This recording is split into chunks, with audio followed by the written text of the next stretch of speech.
নমস্কার, শুভ সকালের একরাশ মিষ্টি শুভেচ্ছা জানিয়ে আজকের ভিডিও শুরু করছি।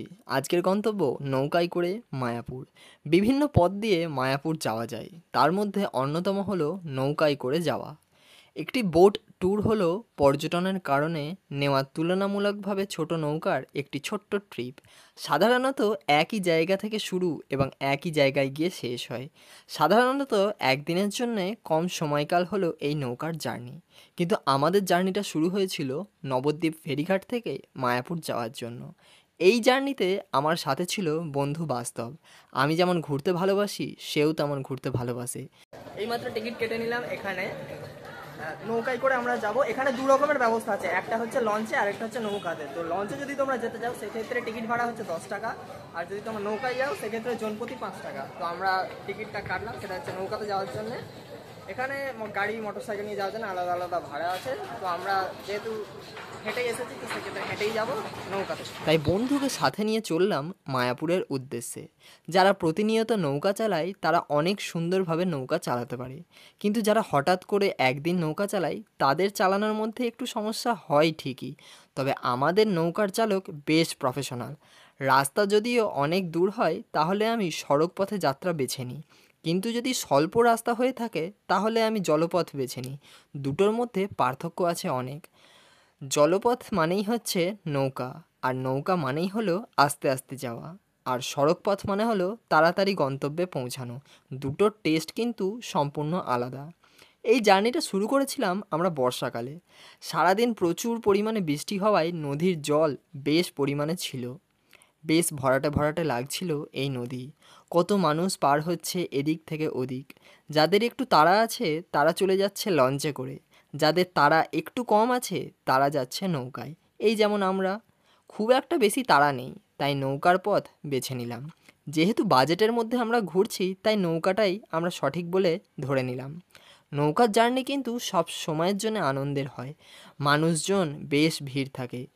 কিছু ভিডিওপ্রেমী মানুষ আমার মতো ভিডিও করতে ব্যস্ত থাকে। অনেক মেয়েরা আছে যারা ছবি তুলতে ব্যস্ত থাকে। কেউই বা চায় না যে নৌকার মধ্যে থাকবে আর ছবি তুলবে না। যতটুকু আনন্দে কাটানো যায় ততটুকু আনন্দে কাটিয়ে নেওয়া উচিত। মায়াপুর ঘাট থেকে অনেকেই আসছে নবদ্বীপ ঘাটের দিকে। এই নৌকার মধ্যে অনেকে আবার চাইলে সাইকেল, মোটরসাইকেল নিয়ে যেতে পারে। সেক্ষেত্রে ভাড়া কিন্তু আলাদা আলাদা। আমার মনে হচ্ছিল আমি যেন কোনো ছায়াছবির মধ্যে কোনো দৃশ্য দেখছি। দূরে ছোট ছোট দোকানপাট, হাট বাজার, দালান ঘর, বাড়ি, গাছপালা ইত্যাদি ইত্যাদি দেখতে পেলাম। পেছনে আবছা ছায়ার মতো দিগন্ত। নদীর ঘাটে কেউ কাপড় ধুচ্ছে, মেয়েরা ঘোমটা মাথায় থালা বাসন মাজছে, কেউ বা শিশুকে স্নান করাচ্ছে। ভরা কলসি কাঁখে নিয়ে যাচ্ছে গ্রামের বধূরা।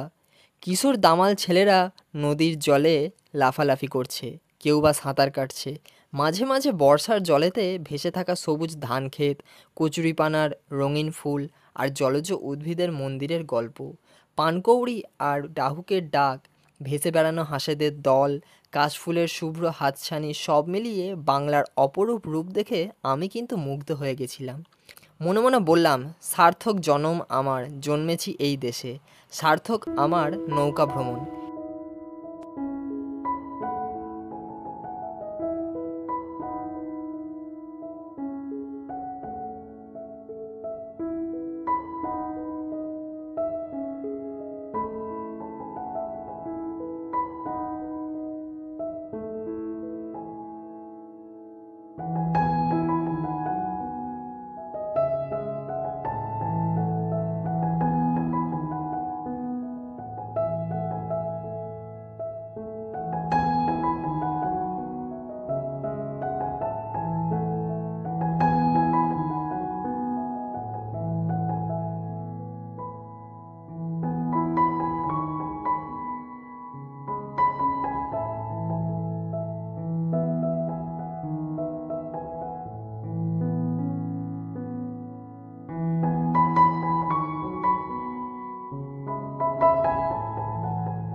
এইভাবে কেটে গেল নৌকায় মায়াপুর যাওয়ার সুন্দর রাস্তা।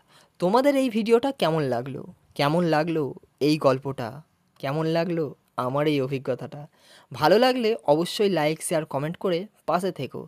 দেখা হচ্ছে পরের ভিডিওয়। আজকের জন্যে বাই।